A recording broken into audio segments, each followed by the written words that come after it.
Hello everyone who's watching. My name's Karen Gadella and I'm the owner of Kids to Do, a child-friendly website about things to do with kids in Brisbane and on the coast. Welcome to our very first Google Hangout. Today we have Chris Shapland from Shapland Swim School with us to talk about kids and swimming and to answer any questions that you might have. So forgive me for reading because he's got a bit of an impressive bio. Chris is a third-generation swimming teacher and coach. He's an accomplished competitive swimmer, the current state 60 to 65 state surf, rescue tube and rescue board race champion, and the owner of Shapland Swim Schools.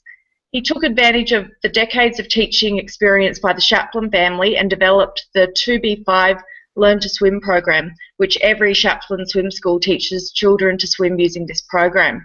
So if you're watching and you have a question, type it in the form below and we'll get it answered for you.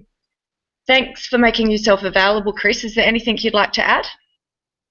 No, Karen, I think you summed that up pretty well. The only thing I'd like to add is it's a very simple process, and for those out there who are watching, we really will be dealing with two basic concepts all evening, and it's been my experience over many, many decades that there's only two reasons a child is frightened in the water or is struggling with their skills, and we'll cover those reasons tonight. It's very simple.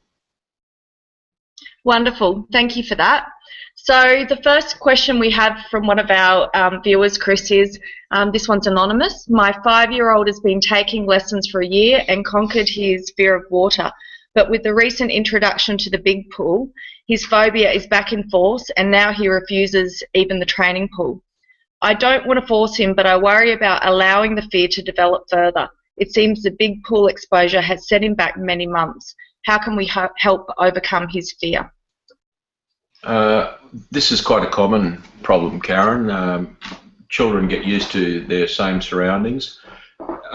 One of the things that is probably happening is that the child is not trusting the water to hold them up. And they see that huge expanse of water if they've been learning to swim in a smaller pool, and suddenly they get exposed to a larger pool. They just get frightened, basically. The huge expanse scares them. So my suggestion is just keep reassuring the child that the water will always hold them up. Okay, thanks for that. The next one we have is from another anonymous viewer. My granddaughter has just turned 4. She used to swim underwater without goggles, but we allowed them when she wanted to be like the other kids. We then decided she shouldn't have them because if she falls in, it's unlikely she'd be wearing them. She refuses to open her eyes underwater. How can we get her confidence back? Oh, that's a tricky one, Karen. Goggles make the ability to see under the water just so much better than without goggles. So once a child is used to having goggles on, it opens up a whole new world under the water. And unfortunately, well, the viewer who sent that question in made a very valid point, is that if your child is in need of their swimming skills, for instance, if they fall into a body of water, it's highly unlikely that they will have their goggles on. So it's vital that someone is very skillful in the water without goggles.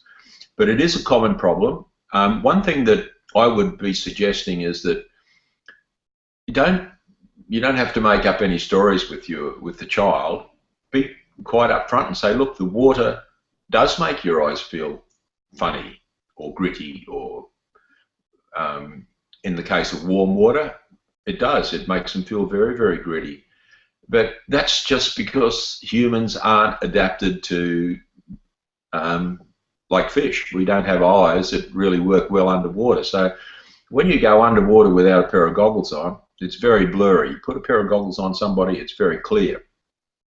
So my suggestion is, look, start to go back to, if I'm in the water for 30 minutes or I'm in the water for 20 minutes or your child's in the water, say, look, I want you to spend the first 5 minutes without your goggles on, then you can put your goggles back on again, and then 10 minutes, and then at some stage you need to say, well, look, not today. I want you to show me that you can swim without your goggles on. which basically is a really important skill that a child needs, or anyone needs to have, and that's to be able to swim without their goggles on. Yeah, okay. So is that actually a normal thing? Young children, I see, don't usually have goggles in the pool, but once they seem to get to squad, they often have goggles. Is that a conscious decision of swim schools to do it that way? Oh, very conscious, very conscious. Look, our prime duty of care is to make sure that a child's personal, aquatic, survival skills are to a point where if they were to fall out of a boat, if you're out fishing, that they could turn around, swim back to the boat without their goggles on. If they were to fall into a swimming pool without their goggles on, they could turn around and swim back to the boat with their goggles on. However, once you start to do lap after lap after lap, and you can swim, well then, in order to protect the eyes, it's advantageous to wear goggles. In fact, very rarely do I swim without goggles. In the surf, I might compete without my goggles on, but if I go for a 4 or 5K ocean swim, I'll always wear my goggles. Your eyes just do not survive for any length of time in that environment. Oh, I'm glad that you mentioned that. I was just considering buying my twin 5-year-old goggles because I've been asking for them. So thanks. Children like to wear goggles, Karen. Goggles are a very contentious issue because we really do have a duty of care to make sure that a child can swim without goggles. And if you visit the Shapland website and just Google, in our search function, just Google goggles, you'll come up with an article that I wrote on goggles based on a real life experience that I had some years back. And day in and day out, we see children who can swim with their goggles on, take the goggles off, after 6.5 meters, they stand up and they really struggle to swim. So, you know, it's a real contentious issue whether a child is safe in the water with their goggles on if they've learnt only with goggles on. There needs to be some time where they learn to swim without goggles. Yeah, that's amazing. Didn't realise that at all. Thank you. Well, the next question I found really interesting because I saw the current affairs show as well about this topic. Colin has asked us about shallow water drowning and if children are at risk when they're holding their breath underwater, competing, doing laps with each other, which I clearly remember doing as a child. So do you know much about that topic? I do. Shallow water blackout is quite a common occurrence. The age groups that are affected between 7 and 16, predominantly with the males, but certainly with the girls as well. It's when Charlie says to his best friend Max, "Hey Max, I can swim 4 laps underwater," and Max says, "Well, I can beat you, I can do 6," and then Charlie says, "Well, I can do 8," and they just keep pushing themselves further and further and further underwater. Suddenly, the whole dynamics of their bloodstream changes, and before you know it, they can black out. Now, it is a technique that coaches use to increase someone's ability, a competitive swimmer's ability, to survive on a limited amount of oxygen. It's common, they can be called lung busters or hypoxic training. It's where you do get a swimmer to swim ever increasing distances without a breath. One thing that you might like to, anyone who's watching this, the next time you see a high level competitive meet, especially the 50-metre event, have a look at the top 50-metre swimmers in the world. They may only take 1 breath for 50 metres. The principle there at that level is every time you take a breath, you lose a bit of speed. So these guys are looking to get up 50 metres as fast as they can, and ideally you can do it on 1 breath. However, in the domestic pool, it is an issue if I can swim further than you underwater. To me, that is something that parents should not encourage. In fact, I had a rule with my children that was it. No underwater competitions at all. Wow.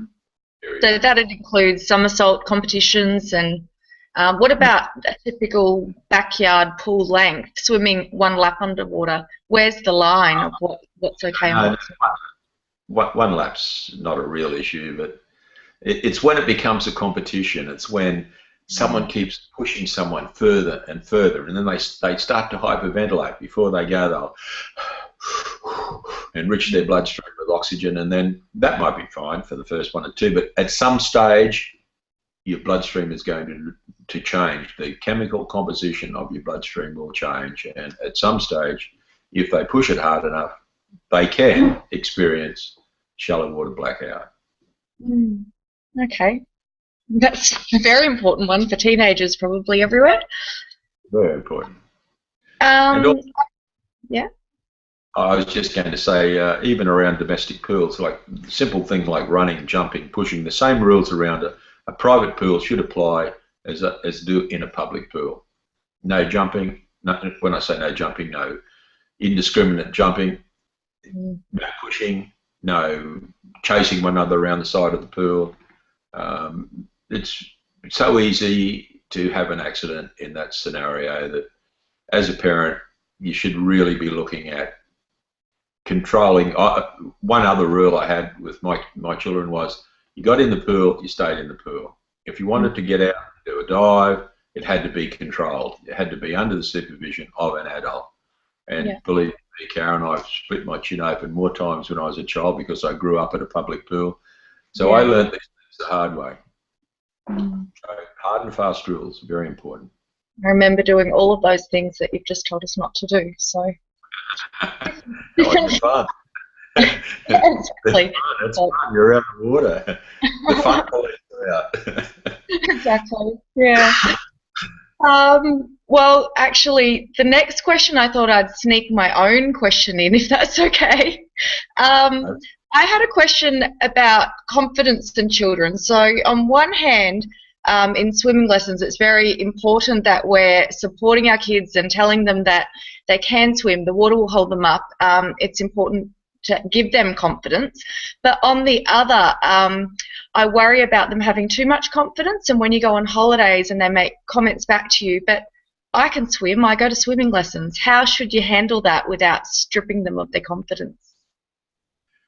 You should control a natural consequence. If you should make, for instance, let's just say your child's having lessons in 32-degree water. You go on holidays, the water temperature's 26.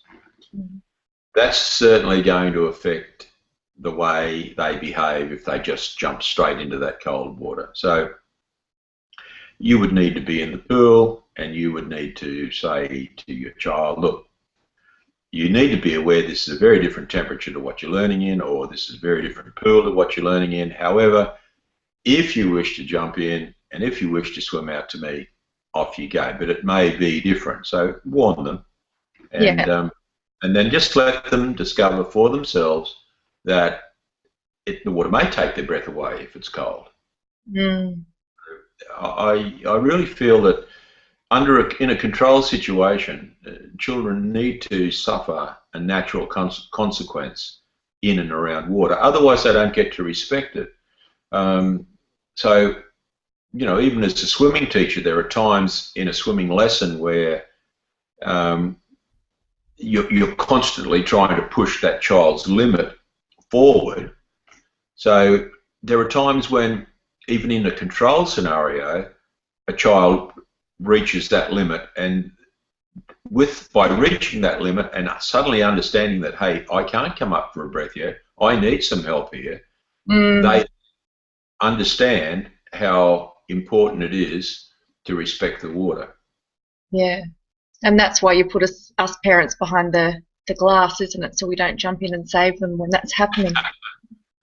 Well, that's one reason, not the reason, but it just makes for a more conducive swimming lesson when there's less distractions poolside, because it's very loud out there in the pool. If you've ever worked in a 25-metre indoor pool with a squad or with learn to swim, you'll understand how loud it is. It's a lot of distractions. Sure. Thanks for that. Well, I look up some more questions that are coming through. I wondered whether you could tell me a little bit about the stats of childhood drowning or near drowning, anything you can tell us on that topic about how, particularly in Australia, how common it is and what some of the consequences of near drowning would be. Oh, Karen, that's a subject very dear to my heart, actually. I just don't have the Royal Life Saving Society's statistics with me on the actual drownings that happen. However, this much I do know, that for every drowning, there's up to six near death by drownings. And Wow. to me, yeah, if you have 300 drownings a year, well, there's 1,800 people who have a near death by drowning experience. Look, I don't know the exact numbers. I haven't looked at them, but I do know that it's around six for every person who has an unfortunate drowning experience. There's up to six who have a near death by drowning. But the unfortunate part about the near death by drowning experience is that so that particular person, as a result of that experience, there's a range of brain damage from none to severe. So a certain percentage of those six will suffer some form of brain damage which will debilitate them for the rest of their lives. Now, in the case of severe damage, that particular person requires a huge amount of care, and it's very different. I don't know how to put this subtly, but if you lose a child to a drowning, or you lose a teenager to a drowning incident, you have to deal with it. It's happened. There is no turning back. And over a period of time, the scars heal. But in a near-death by drowning incident, where someone has suffered mild, medium, or severe brain damage, there's a constant reminder to you of that momentary lack of concentration. And these events can happen in bathtubs, nappy buckets, washing machines. If you live on a property and you've pulled out a tree stump, it could fill up with water. It can happen any body of water. For a toddler that's, even 300 millimeters deep is enough. If they don't know how to put their hands on the floor, bring their feet up underneath them, and stand up, if they haven't got that skill, they can drown in a very small amount of water. So it's a very real thing that happens, but it's not something that a lot of people understand or know about. In fact, I can't find any real research on that subject. As the cost to the community in terms of the financial cost to the taxpayer, nor the emotional cost it is to a family, because it's a constant reminder of a momentary lack of concentration. And that just brings me, in closing, to this point. If you're near a body of water with your child, never take your eyes off them. Always be within arm's length or within a distance where you can hop in the pool or you can reach out and grab them. But you need to have that child, or even that young adult, a young teenager, under constant supervision. Yeah, scary thought. I don't want to think about. There is actually a question that's just come through in regards to babies. So, introducing babies to water. How do you do that, and why would you actually start it under 6 months of age? You've mentioned that a child could drown in a bathtub. Is there any immediate benefit of familiarising a baby with water, or is it the benefit that follows later on? Well, given that we spend the first 40 weeks of our lives in a fluid, most babies are born with that feeling of being weightless and floating in a fluid. So the aim with a baby is to make sure that they don't lose that skill. And I'm not saying throw them in a pool. All these things you can do in a bath at home. You can just make sure that at bath time that the newborn bub experiences that same feeling that they've had in the womb. Whoever's asking the question, if they want to go visit our website and just Google in our home development program, that explains it in a lot more detail than what I do can now at this particular point in time. However, the principle is to make sure that the baby doesn't lose that ability or that feeling of being weightless. And the only skill that the baby then does not have is a skill of breath control. And by introducing small amounts of water over the baby's hair, and I'm talking 1 or 2 drops in and around their eyes, nose and mouth at bath time, you can then gradually build up the baby's ability to hold their breath. They know when that water's starting to come over their head. They will hold their breath. But as far as taking a baby under 6 months and, you know, trying to formalise the swimming lesson, you can do most of that work at home. It's very simple. And like I said, we've had a home development program that we've used for, I don't know, maybe 20 or 30 years now. And it works well. But the secret is to make sure that the baby does not lose that feeling of weightlessness. And one thing that we find with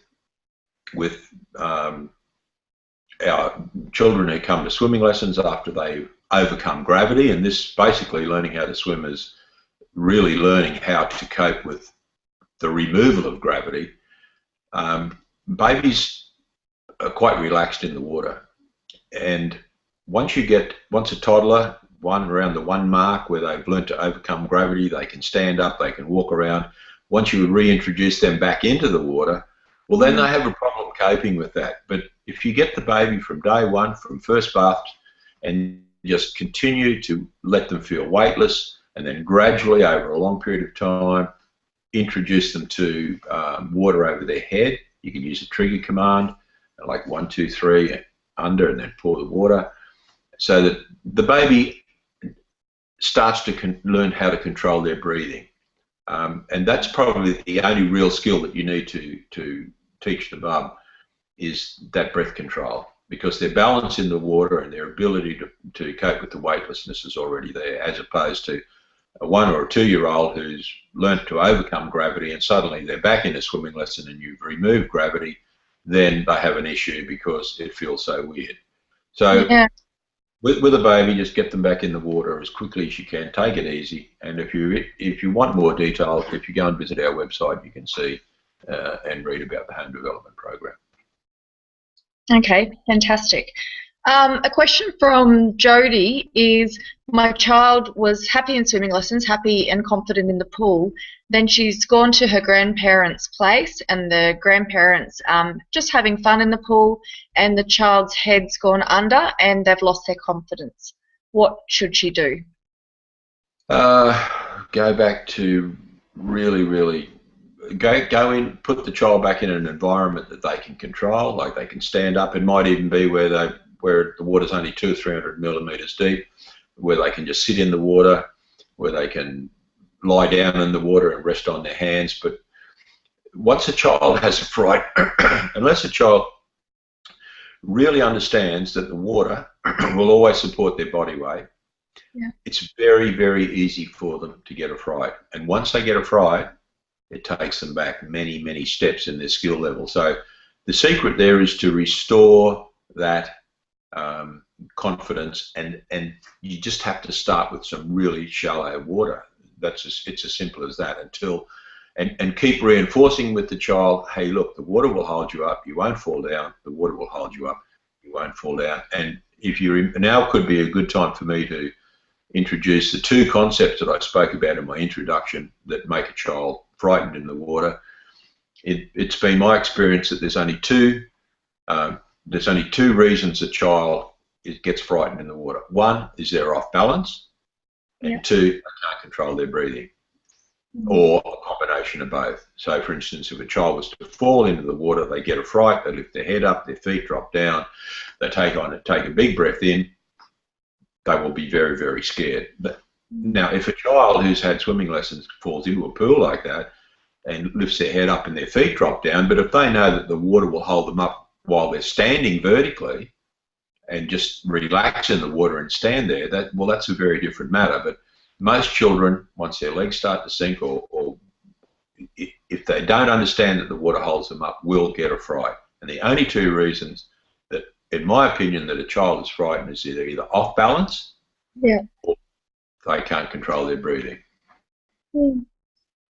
Okay, thanks for that. The next question we have is from David, and he David? said, David, yes. He says, if we take our son out for long breaks from swimming lessons, will he go backwards? Hi, David. Good question. It's a little bit like any skill that you are trying to acquire, whether it's playing a piano or learning how to hit a tennis ball or kick a football. If you don't practice that skill, you do lose some of the skill. So yes, if you have a long break from swimming lessons, when you first go back to them, it will appear that the child has lost that skill, and it may take 3 or 4 lessons, it may take longer to get back to that skill level. Once again, it's just a matter of confidence, and it just depends on what skill level the child was at. For instance, if a child was just learning that the water will always support their body weight, and you give them a break for 12 months, it may take longer for them to get that confidence back, just to be able to lie on top of the water and relax and let the water support their body weight. However, if you've got a child who, say, a 5 or 6 year old who can swim up and down the pool, swim laps, their skill level will come back a lot faster. It just depends on what level that child is at when you quit swimming lessons, David. But normally there is a bit of a falling away or a loss in that particular skill level. However, it depends on the teacher and to some degree the parents as to how quickly that skill level comes back. So you can expect a dropping away of skills. But like I said, it just depends on what level that child was at. Okay. The reason I was looking a bit confused at that question, there's another one come in from a lady called Amanda with the same last name, and she said that she's concerned that their child will develop a cold or flu if they attend swimming lessons in winter. So perhaps that's the long break David was talking about.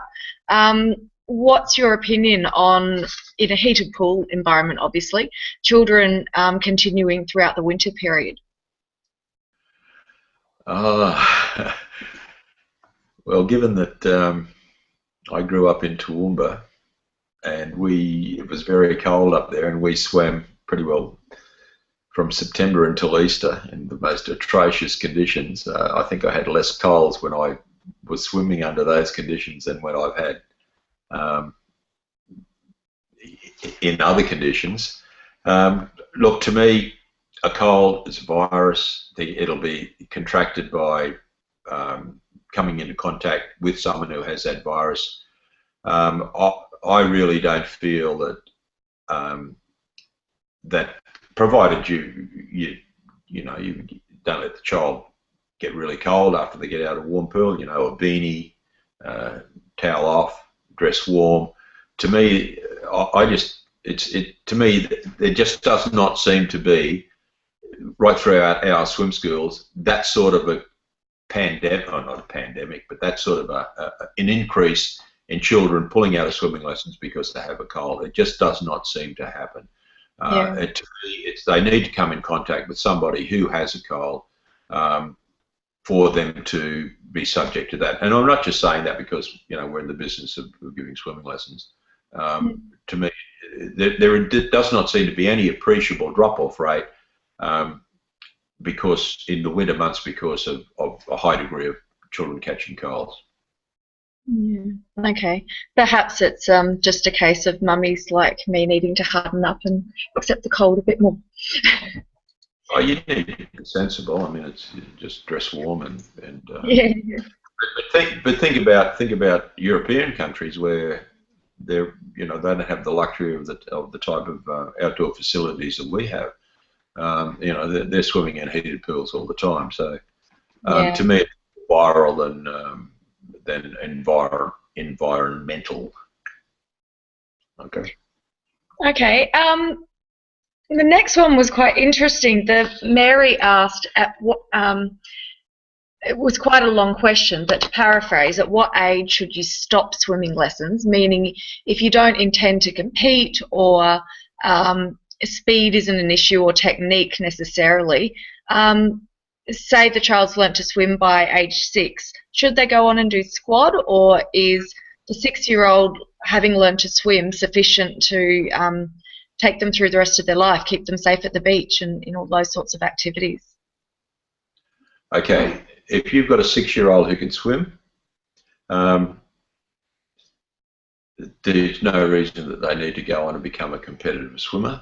If they can swim at 6, provided you're giving them exposure to swimming, for instance, if you go to the public pool a couple of times a week, or took them there of an afternoon and just let them swim up and down a few laps, provided that they are increasing their skill level in the water. For instance,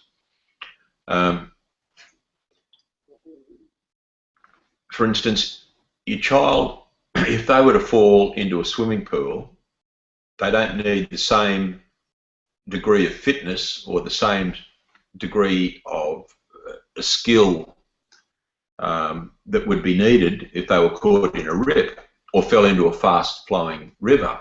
Yeah.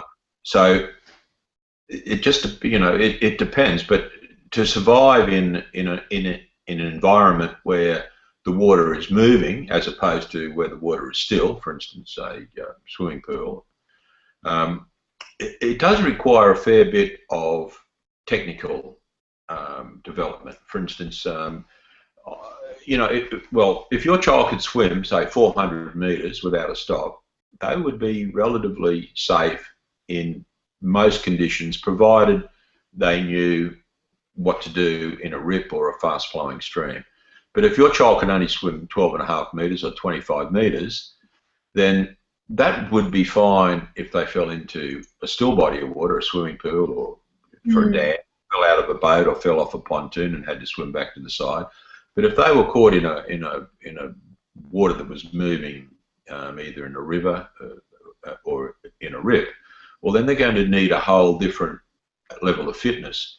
And that's what squads bring to children. They really teach them how to swim longer distances, and also it improves their physical fitness. And you don't have to stay with squads for forever, but if you really want your child to have a lot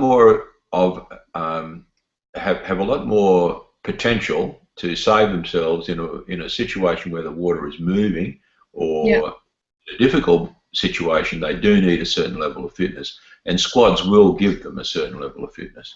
And also, you've got to think, swimming is one of the few sports where you can't take a breath whenever you want it, so you have to control your breathing. It's not like going for a run where if you start to get a bit short of air, you can puff and pant a bit more.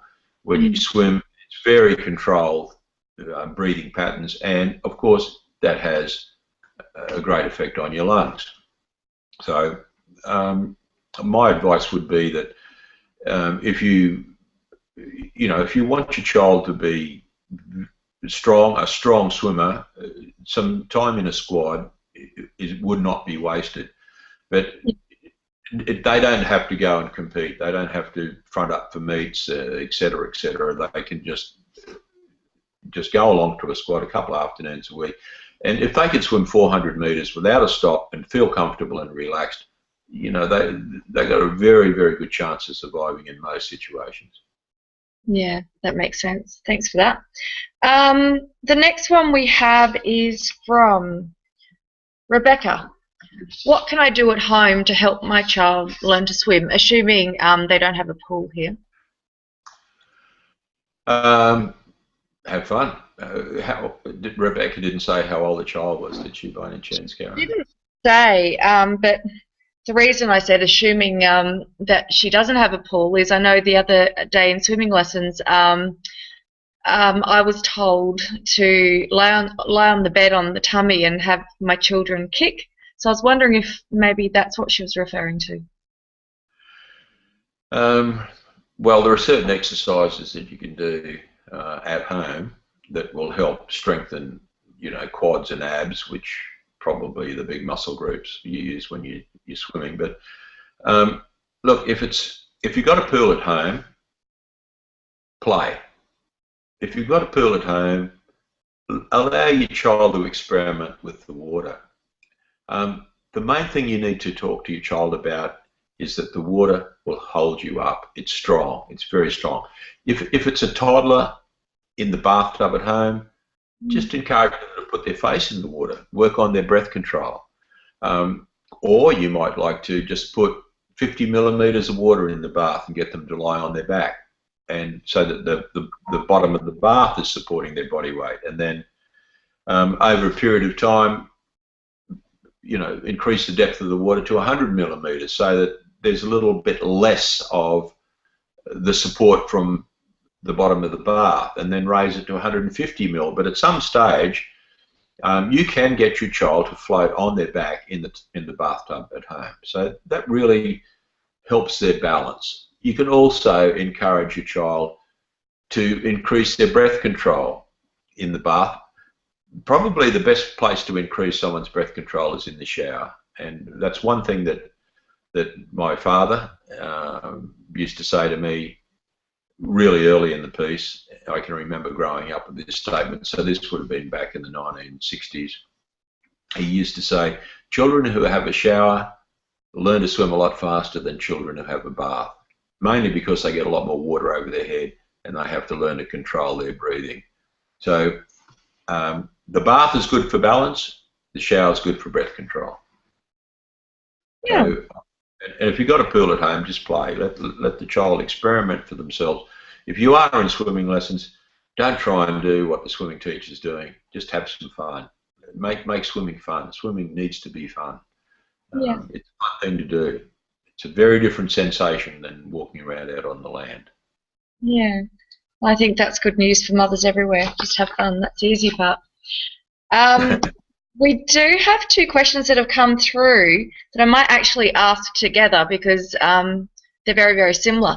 But one is saying, my son is very frustrated because he's not progressing very well in his swimming lessons. And the other's from a parent's perspective saying, I'm frustrated that my child seems to be doing the same activities at swimming week in, week out, and I can't see them making much progress. So should they have a break? Should they do more lessons? What should we do? Okay. Well, what these two children may be experiencing is plateauing. It's a common phenomena when someone's learning how to swim, and it just means that in the early stages of developing their personal aquatic survival skills, a child from a raw beginner to being able to float on top of the water is a relatively smooth progression. Not a huge amount of skills involved in learning how to float. Absolutely vital. Absolutely vital. Your child should not be progressing to any other skill level unless they're totally convinced that the water will support their body weight. So I'm assuming now that these children can float, but they're to the stage where they're starting to move through the water, and they're really struggling to come up and get a breath. And it's during that stage where a child is learning how to hold the water. Now think about that statement, hold the water. It's a lot easier to pick up a cricket bat or a tennis racket or play a piano or hold a ball than it is to hold the water. It's very easy to hold a solid, but it's a very difficult thing to do to hold the water. And that takes time. And unfortunately, it takes a lot of repetition.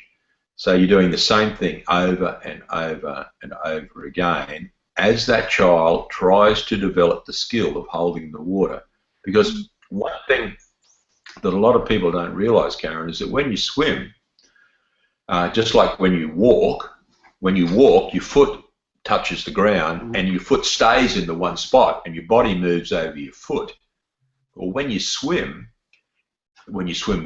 correctly, your hand stays in the one spot, and you hold the water, and your body moves over your hand. In a competitive, highly competitive swimmer, or someone who can swim really well, that's what happens. They put their hand in the water, they hold the water, and their hand does not move backwards through the water. However, with a child who's learning how to swim, their hand does slip back through the water because they cannot hold the water well enough with their hands or their feet.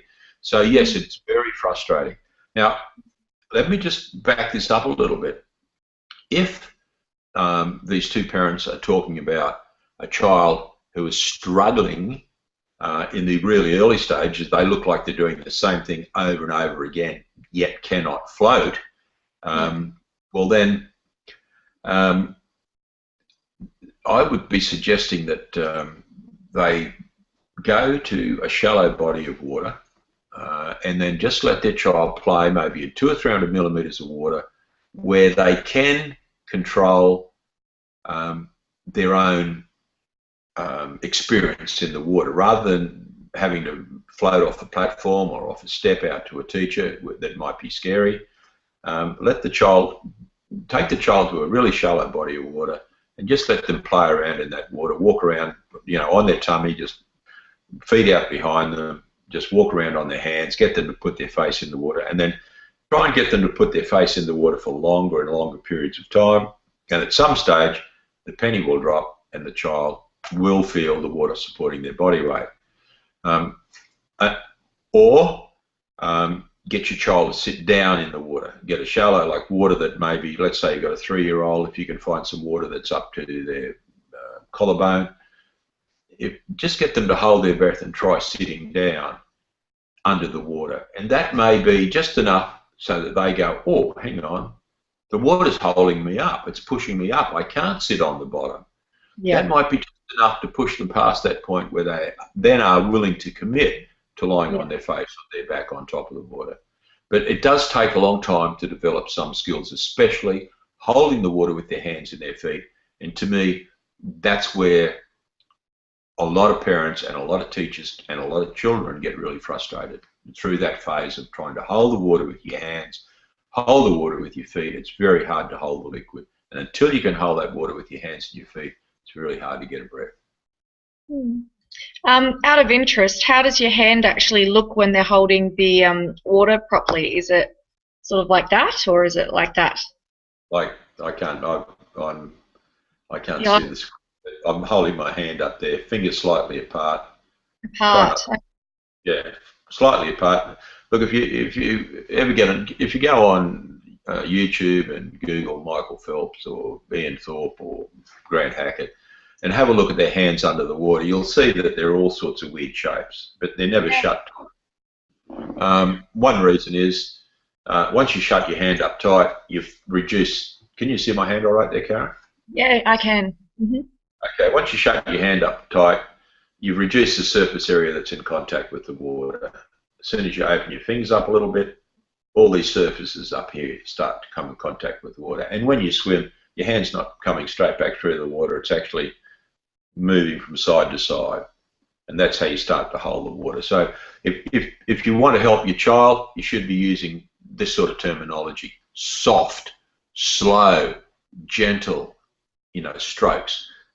Yeah. Just hold the water gently. Don't try and rip holes in it. Soft, gentle, so that they do get the feel of that water pressure on their hands. Yeah. I think in my childhood I remember cupping my hands, so that probably explains why in squat I'd probably come last or second last 100% of the time. So thanks. Certainly cupping your hands is not the ideal way to hold water.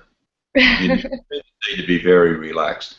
Like when you swim, you need to be totally relaxed. Even when you're racing, you need to be totally relaxed. If there's anyone watching this who's ever competed, they know exactly what I'm talking about. You dive into race, whatever race you're in, you just don't feel the first 50 or so meters. You're just so totally relaxed. It's almost euphoric. The feeling that you have, it's a feeling of absolute relaxation. And of course, once the lactic acid starts to kick in, and the race develops further and further, well, then it's a different matter.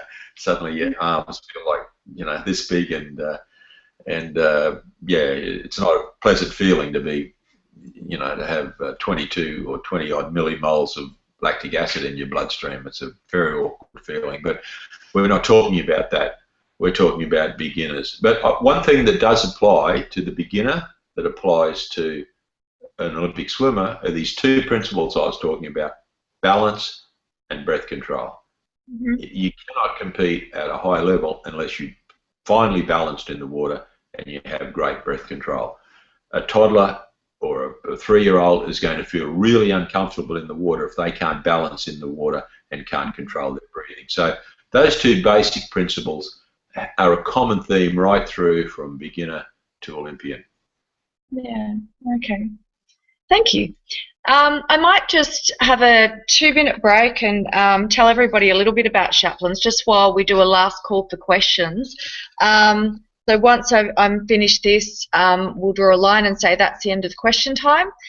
So thanks again, Chris. Whilst we're still going, I just thought I'd in appreciation for you spending time, taking time out of your busy schedule to answer our audience's questions, I'd let people know about Shapland. So correct me if any of my information is wrong, but from what I understand, Shapland has semi-private lessons of no more than 3 children in each class.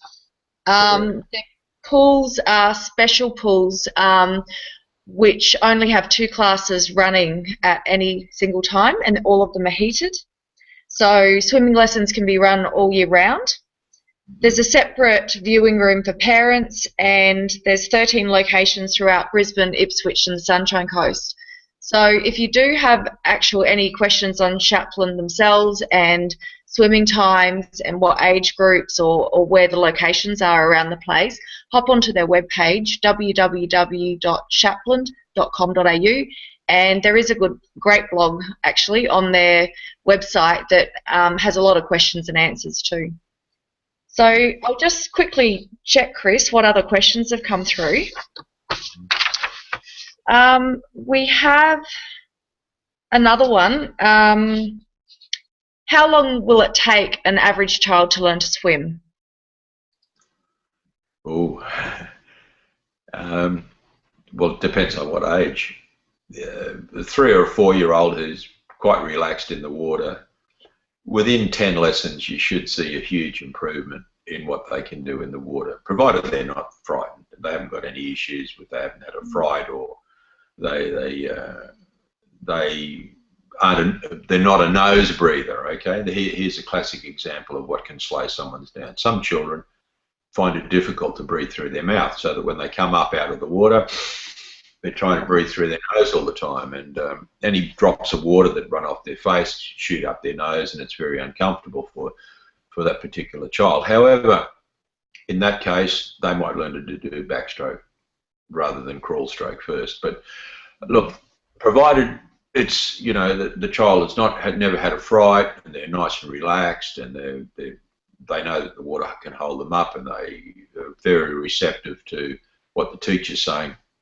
After 10 lessons with a 4-year-old in particular, you should see a huge difference in their skill level in the water. Of course, with a toddler, it takes a lot longer, mainly because they really struggle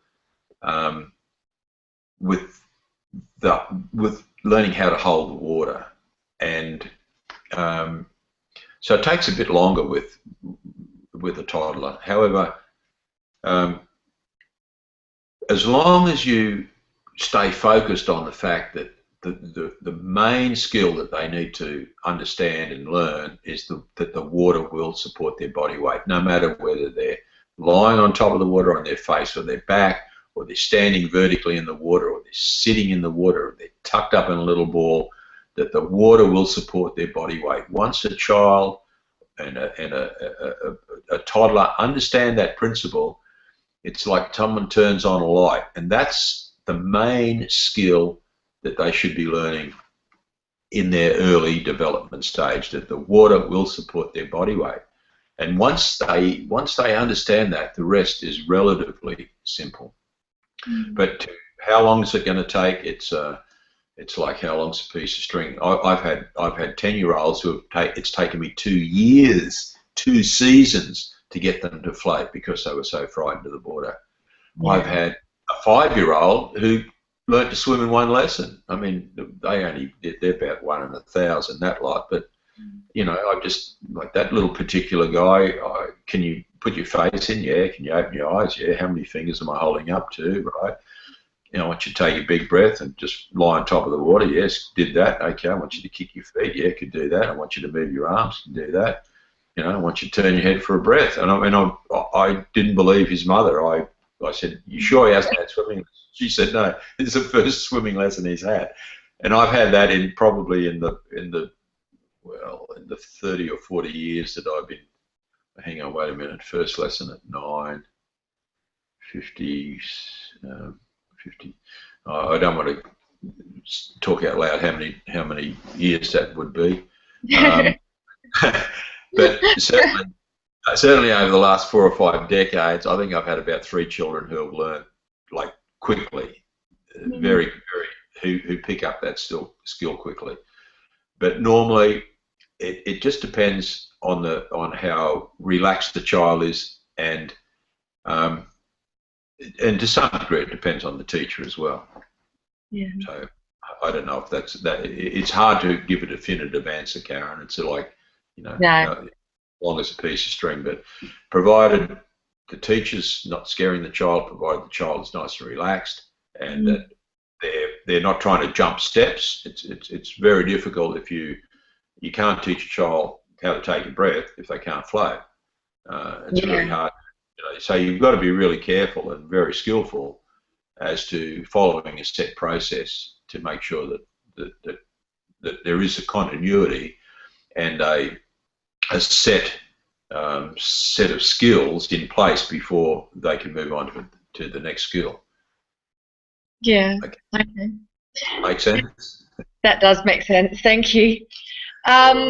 Well, that's our last question. I'd just also like to say, please jump onto our website. If you go www.kidstodo.com.au, if you go into the blog section, you'll see we've done a review of Shapland Swim School, and we have a little video, and you'll see my 2 little twin 4-year-olds at the time starting off extremely nervous about being in the water, and by the end they were having a great time with Chris. So yeah, I learnt a lot in that session, and I think it's very valuable to take a look and understand what they're all about. Chris, is there anything else you'd like to add before we wrap up? Probably just a plea to parents out there: never take your eyes off your children around the water.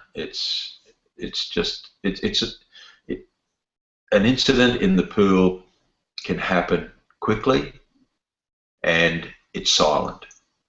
Unless your child has got enough skills to be able to lift their head up out of the water and call out, you just won't know that it's happened. So just be really vigilant. Just don't, even if they're in swimming lessons, even if the child can swim 25 metres, don't assume that they're safe in the pool. Always watch them, always. It's absolutely vital. So that's about the only thing I'd like to add. It is a long journey, learning how to swim. Just be patient. Children learn at a different rate. The best thing parents can do if they've got children involved in swimming lessons is to give them plenty of encouragement. And if you go to a swimming pool somewhere, just let them play. Just let them experience that joy of being weightless in the water, and leave skill development up to swimming lessons. And Karen, I would like to thank you for this opportunity to talk to anyone who may have been watching this evening. It's something that I love. I love teaching swimming. I love swimming. I really love swimming.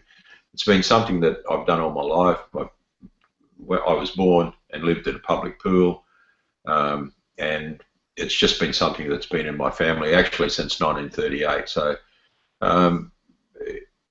it's a very important skill that a child needs, but it takes time and it takes patience. And on that note, I will say thank you and good evening.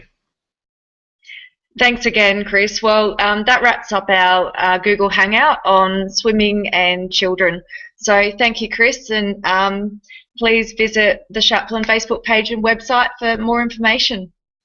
See you later. Karen, sorry, there's one thing I might add. If someone does have a question, they can just go to our website, and if you go to contact us, head office, if you send any questions or send me an email, or you want to talk to me, I'm more than happy to do that. I'm very approachable. Just send me an email, it'll come into my computer, and I'm more than happy to talk swimming to you. Oh, that's a lovely offer. Thanks again, Chris. You're welcome. Bye, everyone. Bye.